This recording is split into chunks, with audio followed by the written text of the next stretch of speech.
तो दोस्तों, क्योंकि सास भी कभी बहू थी सीरियल के आज के एपिसोड की शुरुआत होती है वैष्णवी से, जो ऑफिस में अकेली बैठी होती है। उसके हाथ में वही अंगूठी होती है और उसे देखते ही उसका मन फिर से बीते हुए पलों में चला जाता है।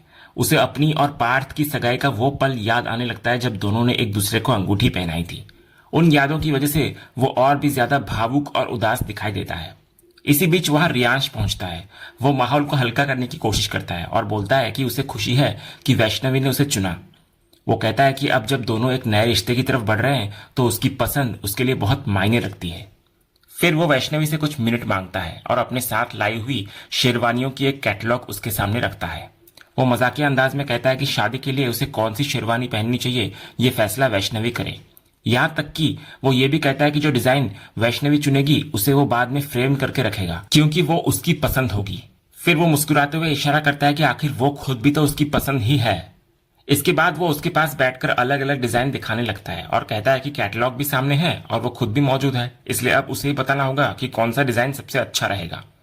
तो कुछ देर देखने के बाद वैष्णवी एक डिजाइन चुनती है और बोलती है कि यही ठीक रहेगा। रियांश फिर आगे पूछता है कि उसने अपने लिए कौन सा रंग तय किया है, क्योंकि अगर दोनों की ड्रेस का मेल अच्छा रहा तो तस्वीरें अच्छी आएंगी। वो दोबारा पुष्टि करता है कि यही अंतिम पसंद है ना, तो वैष्णवी हामी भरती हुई नजर आती है। तभी रियांश का फोन बजता है। वो माफी मांगते हुए कहता है कि ये कॉल जरूरी है, उसे लेना होगा। इतना बोलकर वो कुछ देर के लिए वहां से निकल जाता है।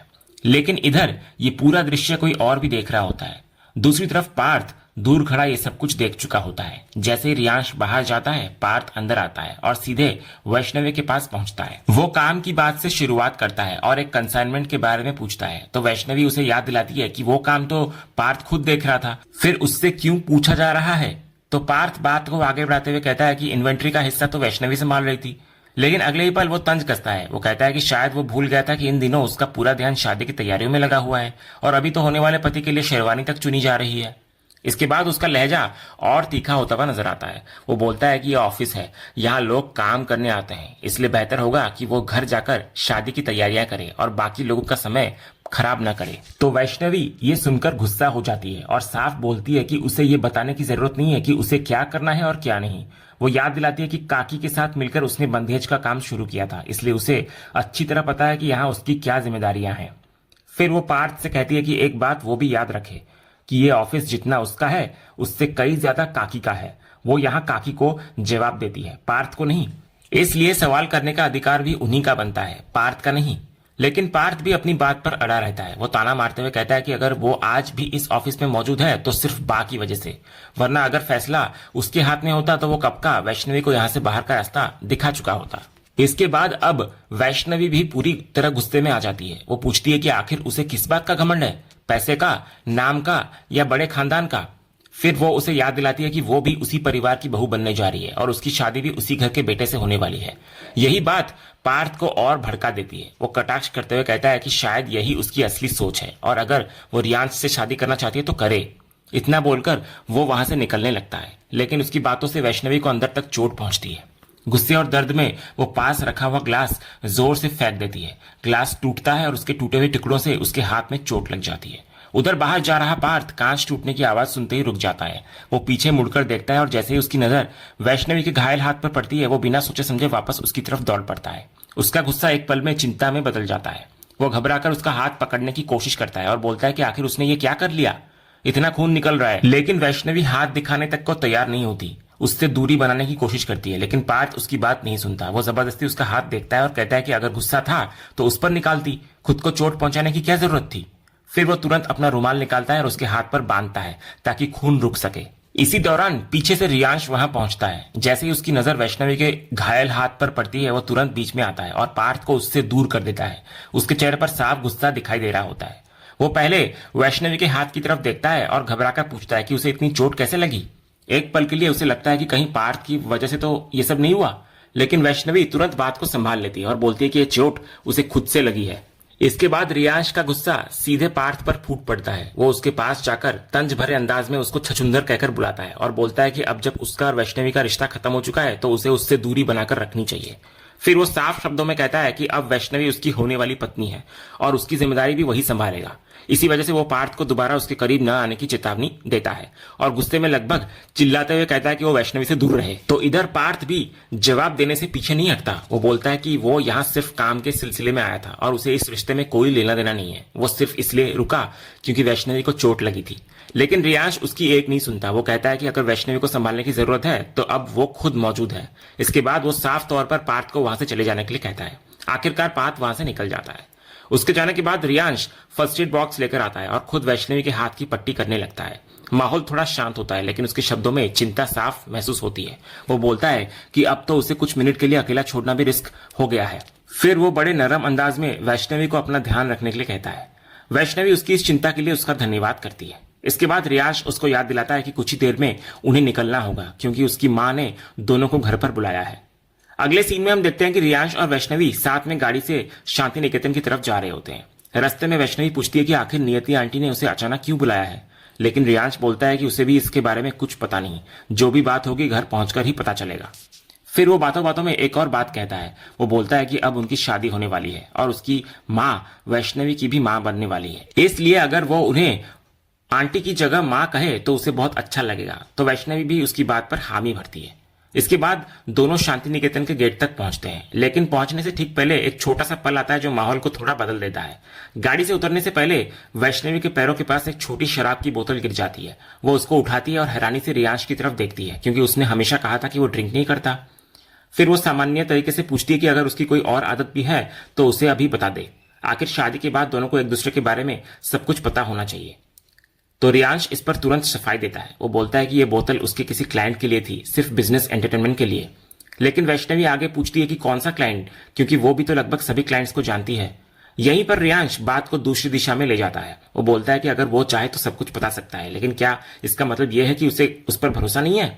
तो वैष्णवी तुरंत बोलती है कि उसका यह मतलब बिल्कुल नहीं था, वो तो बस नॉर्मल तौर पर पूछ रही थी। तब रियांश बहुत गंभीर होकर बात करता है। वो बोलता है कि वो समझ सकता है कि पार्थ ने जो उसके साथ किया उसके बाद किसी पर भरोसा करना आसान नहीं होगा, लेकिन अगर वे दोनों अपने पुराने दर्द और पुरानी बातों को हर समय साथ लेकर चलेंगे तो नया रिश्ता कभी मजबूत नहीं बन पाएगा। उसके मुताबिक अगर शुरुआत ही शक और सवालों से होगी तो आगे चलकर उनके रिश्ते में भी मुश्किलें आ सकती हैं। तो वैष्णवी को एहसास होता है कि उसकी बात से शायद रियांश को बुरा लगा है, इसलिए वो तुरंत माफी मांग लेती है। लेकिन रियांश कहता है कि उसे माफी नहीं चाहिए, वो सिर्फ इतना सुनना चाहता है कि वैष्णवी उस पर भरोसा करती है। तो आखिरकार वैष्णवी उसकी तरफ देखकर कहती है कि उसे उस पर भरोसा है। इसके बाद दोनों शांति निकेतन के अंदर चले जाते हैं। अगले सीन में वैष्णवी नियति से मिलने आती है। इधर नियति उसको बिठाकर बोलती है कि उसने वैष्णवी को एक खास वजह से बुलाया है। वो अलमारी से एक डिब्बा निकालती है और उसको वैष्णवी के हाथ में देती है। जब वैष्णवी पूछती है कि इसमें क्या है, तब नियति बताती है कि इसमें उसका आशीर्वाद और इस परिवार में शामिल होने का सगुन है। डिब्बे के अंदर खूबसूरत से कंगन होते हैं। फिर नियति एक पुरानी पारिवारिक परंपरा का जिक्र करती है। वो कहती है कि उनके घर में हर सास अपनी बहू को परिवार की विरासत सौंपती है। उसकी आवाज में एक अधूरापन भी महसूस होता है क्योंकि वो कहती है कि उसे खुद ये खुशी कभी नहीं मिल पाई थी, लेकिन वो नहीं चाहती कि वैष्णवी भी उस एहसास से दूर रहे। वो ये भी कहती है कि वो ये कंगन सगाई की तुरंत बाद देना चाहती थी, लेकिन मौका नहीं मिल पाया। इसके बाद वो अपने हाथों से वो कंगन वैष्णवी को पहनाती है। यहीं पर एक माँ का भाव सबसे ज्यादा दिखाई देता है। नियति बोलती है कि रियांश उसकी पूरी दुनिया है, उसकी जिंदगी है, इसलिए वो अपनी सबसे कीमती चीज वैष्णवी को सौंप रही है। वो उससे सिर्फ इतना चाहती है कि वो हमेशा रियांश का ख्याल रखे और वो खुद वैष्णवी का ख्याल रखेगी, क्योंकि इस घर में वो सिर्फ बहू बनकर नहीं बल्कि बेटी बनकर रहने वाली है। दूसरी तरफ एक और अहम बात दिखाई जाती है। नंदिनी चुपचाप कमरे के बाहर खड़ी ये सब देख रही होती है। नियति का अपनापन, वैष्णवी को परिवार की विरासत देना और दोनों के बीच बनती नजदीकियां देखकर उसके मन में एक ही बात चल रही होती है। उसे लगता है कि अभी कल ही पार्थ की सगाई टूटी है और आज ये लड़की ये सब कर रही है। उसी पल वो मन ही मन सोचती है कि शायद अच्छा ही हुआ कि ये रिश्ता पार्थ के साथ आगे नहीं बढ़ा। इसके बाद कहानी किचन में पहुंचती है जहां वैष्णवी मौजूद होती है। उसी समय नंदिनी भी वहां आती है। वैष्णवी को देखकर उसके मन का गुस्सा फिर बाहर आने लगता है। वो तंज भरे अंदाज में बोलती है कि कुछ लोग कितनी आसानी से सब कुछ पीछे छोड़कर आगे बढ़ जाते हैं, जैसे बीते दिन जो कुछ हुआ उसका उन पर कोई असर ही ना पड़ा हो। फिर उसकी नजर वैष्णवी के हाथों में पहने हुए उन्हीं खानदानी कंगनों पर जाती है। वो उन कंगनों को पकड़कर कहती है कि परिवार की विरासत तो उसे मिल ही गई, अब वो इस घर की बहू भी बनने जा रही है, फिर पति कौन होगा इससे क्या फर्क पड़ता है। नंदिनी आगे बोलती है कि उसको देखकर तो बिल्कुल नहीं लगता कि कल उसकी सगाई टूटी थी, उल्टा ऐसा लग रहा है जैसे कुछ हुआ ही नहीं। फिर वो आरोप लगाती है कि अपनी मासूमियत के पीछे उसने सबको धोखे में रखा, सिर्फ पार्थ ही नहीं बल्कि पूरे परिवार को यह यकीन दिला दिया कि उसे सच में प्यार है। इसके बाद नंदिनी सीधा सवाल करती है। वो जानना चाहती है कि क्या कभी सच में पार्थ के लिए उसके मन में प्यार था भी या नहीं। तो वैष्णवी उसके सवाल का मतलब पूछती है, लेकिन नंदिनी बोलती है सवाल बिल्कुल साफ है, अगर उसके मन में कोई और था तो फिर पार्थ के साथ रिश्ते में आने की जरूरत क्या थी। इसके बाद उसके आरोप और तीखे हो जाते हैं। वो पूछती है कि क्या ये सब दौलत, गहनों या उस हैसियत के लिए था जो इस घर से जुड़ी हुई है। उसके मुताबिक अगर यही चाहिए था तो सीधे मांग सकती थी, लेकिन उसके बेटे के जज्बातों के साथ खेलने की क्या जरूरत थी। यह सुनकर वैष्णवी भी आहत हो जाती है। वो बोलती है कि उसने किसी के साथ कोई खेल नहीं खेला, उल्टा हर बार उसी पर उंगलियां उठाई गई है। लेकिन नंदिनी उसे बीच में ही रोक देती है। वो बोलती है कि अब और सफाई देने की जरूरत नहीं है, क्योंकि उसकी असलियत सामने आ चुकी है। उसके मुताबिक कल तक पार्थ के साथ रिश्ता था और आज रियांश का हाथ थाम लिया गया। यही वजह है कि वो उसे लालची और मौका परस्त उठाने वाली लड़की मानती है। वो यहां तक कहती है कि जैसे ही ये बात सामने आई कि परिवार की पावर ऑफ अटर्नी रियांश के पास है, उसी पल पार्थ की जगह रियांश ने ले ली। फिर वो छोटे शहर की लड़कियों को लेकर भी कटाक्ष करती है और बोलती है कि ऐसी हरकतों की वजह से बाकी लड़कियों की छवि खराब होती है जो छोटे शहरों से है। अब वैष्णवी और चुप नहीं रह पाती। वो नंदिनी से बस करने के लिए कहती है, लेकिन नंदिनी रुकती नहीं। वो दोबारा बोलती है कि यही उसका असली चेहरा है और यही उसकी सच्चाई। तब वैष्णवी बहुत संयम से जवाब देती है। वो बोलती है कि नंदिनी उससे बड़ी है, इसलिए वो उनकी बातों का सम्मान करती है, लेकिन हर बात की एक सीमा होती है और जब बात उसके आत्मसम्मान तक पहुंचती है तो उसे भी अपनी बात रखनी पड़ेगी। नंदिनी को यह बात और बुरी लगती है। उसे लगता है कि अब वैष्णवी उसे ही सीख देने लगी है। तब वैष्णवी बोलती है कि उसने मजबूरी में जवाब दिया है, क्योंकि अब तक वो सिर्फ सुन रही थी, लेकिन अपने सम्मान के लिए बोलना भी जरूरी होता है। वो आगे बोलती है कि असली समस्या यह है कि नंदिनी ने उसके बारे में पहले से एक राय बना ली है, इसलिए अब वो हर चीज को उसी नजरिए से देख रही है। फिर वो पार्थ का जिक्र करती है। उसके मुताबिक अगर एक बार वो अपने बेटे को समझने की कोशिश करे तो शायद तस्वीर का दूसरा पहलू भी दिखाई देगा। वो बोलती है कि शायद तब इस छोटे शहर की लड़की के बारे में उनकी राय बदल जाए। आखिर वो भी एक औरत है, भले ही बड़े शहर की हो। तो नंदिनी को ये बात और चुप जाती है। उसे लगता है कि अब उसकी परवरिश पर भी सवाल उठाए जा रहे हैं। तब वैष्णवी बहुत स्पष्ट शब्दों में कहती है कि वो किसी की परवरिश या सम्मान पर सवाल नहीं उठा रही। वो सिर्फ इतना कह रही है कि उसका सच सिर्फ वो और भगवान जानते हैं। उसने कभी पार्थ को धोखा नहीं दिया। फिर वो रिश्तों की सबसे बड़ी समस्या की तरफ इशारा करती है। वो बोलती है कि हर बार प्यार की बात होती है, लेकिन रिश्ते सिर्फ प्यार से नहीं चलते, भरोसा भी उतना ही जरूरी होता है। इसके बाद वो सवाल उठाती है कि क्या कभी पार्थ ने उस पर भरोसा किया। हर बार कुछ देखकर या सुनकर फैसला सुना दिया गया और उसको गलत ठहरा दिया गया। उसके मुताबिक कभी सच जानने की कोशिश नहीं हुई, कभी उसकी बात सुनने की जरूरत नहीं समझी गई। वो आगे बोलती है कि जिस रिश्ते में हर दिन अपनी सच्चाई साबित करना पड़े, वो रिश्ता ज्यादा समय तक नहीं चल सकता। और जहां तक पैसों की बात है, उसे किसी के पैसों की जरूरत नहीं है। वो खुद इतनी काबिल है कि अपनी जिंदगी, अपना घर और अपना परिवार संभाल सके, और वो ये सब पहले से कर भी रही है। लेकिन फिर भी वो मानती है कि शायद ये सब समझाने का कोई फायदा नहीं है, क्योंकि जब किसी ने पहले से राय बना ली हो तो फिर वही दिखाई देता है जो वो देखना चाहता है। इसके बावजूद वो नंदिनी को दोष नहीं देती। वो बोलती है कि वो ये सब एक माँ की नजर से देख रही है। अगर कभी एक औरत की नजर से देखेगी तो शायद उसको समझ पाएंगी। इसी दौरान बाहर से नियति की आवाज आती है। वो वैष्णवी और रियांश को बुला रही होती है। जाने से पहले वैष्णवी बहुत ही विनम्रता से नंदिनी को कहती है कि अगर उसकी किसी बात से उन्हें ठेस पहुंची हो तो वह माफी चाहती है। उसका इरादा कभी उनका अपमान करने का नहीं था। वो सिर्फ अपनी इज्जत और अपने सच के लिए बोल रही थी। तभी अगले सीन में नियति की आवाज पर वैष्णवी हॉल में आती है, लेकिन वहां पहुंचकर उसको पता चलता है कि बुलावा सिर्फ उसके लिए नहीं था। नियति मुस्कुराते हुए कहती है कि उसने घर के सभी बच्चों को नीचे बुलाया है। वजह भी खास है, क्योंकि घर में नई बहू आने वाली है। भले ही शादी सादगी से करने का फैसला किया गया हो, लेकिन घर में शादी जैसा माहौल तो होना ही चाहिए। वो ये भी कहती है कि उसने मम्मी जी को भी खबर दे दी है और वो भी आने वाली है। इसके बाद धीरे धीरे घर के सारे बच्चे नीचे इकट्ठा होने लगते हैं। रियांश भी वहां पहुंचता है। तभी नंदिनी वहां से गुजर रही होती है। नियति उसको भी रोक लेती है और बहुत शांति से उसके पास जाकर बात करने की कोशिश करती है। वो बोलती है कि जो कुछ हो चुका है उसे पीछे छोड़ देना चाहिए और जो होने वाला है उसको स्वीकार करने की कोशिश करनी चाहिए। आखिर कब तक पूरा घर इसी उदासी में डूबा रहेगा। घर के बड़े होने के नाते माहौल को संभालने की जिम्मेदारी भी उन्हीं की है। फिर नियति एक माँ की तरह नंदिनी के दर्द को समझने की बात करती है। वो बोलती है कि वो भी माँ है, इसलिए अंदाजा लगा सकती है कि उसके दिल पर क्या बीत रही होगी। लेकिन माँ ही तो वो इंसान होती है जो अपने बच्चों को मुश्किल समय में हिम्मत देती है और उनकी खुशियों की वजह बनती है।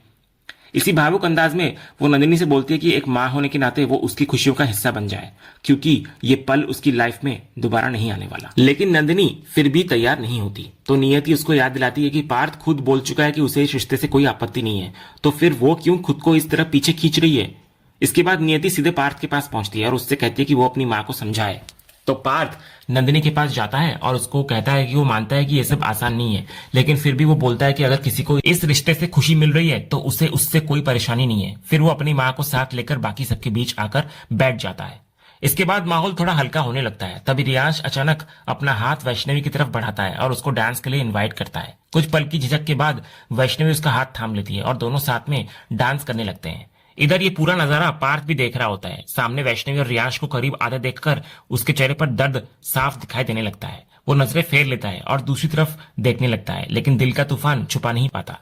कुछ देर तक वो खुद को संभालने की बहुत कोशिश करता है, लेकिन फिर अचानक उसके लिए वहां बैठा रहना भी मुश्किल हो जाता है। वो आगे बढ़ता है और वहां से निकल जाता है, लेकिन उधर रियांश और वैष्णवी का डांस चलता रहता है। अगली पल पार्थ एक सुनसान जगह पर जाकर बैठ जाता है। वहां उसका दर्द आखिर बाहर आ ही जाता है। आंखों में आंसू आते हैं और वो खुद को समझाने की कोशिश करता है।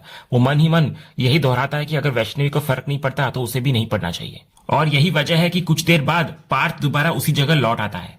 तभी डांस खत्म होता है और वैष्णवी आगे बढ़ती है, लेकिन जैसे ही वो आगे कदम रखती है उसके सामने अचानक पार्थ आकर खड़ा हो जाता है। और इसी जबरदस्त सस्पेंस भरे पल के साथ आज का ये एपिसोड यहीं पर समाप्त होता है। तो दोस्तों, आपको आज के एपिसोड का कौन सा सीन सबसे ज्यादा पसंद आया हमें कमेंट करके जरूर बताएं। अगर आप क्योंकि सास भी कभी बहू के फैन है और कोई भी अपडेट मिस नहीं करना चाहते तो हमारे इस चैनल को सब्सक्राइब करना ना भूलें और बेल आइकन को भी जरूर दबाएं। हम मिलते हैं अगले एपिसोड के अपडेट के साथ। तब तक के लिए धन्यवाद।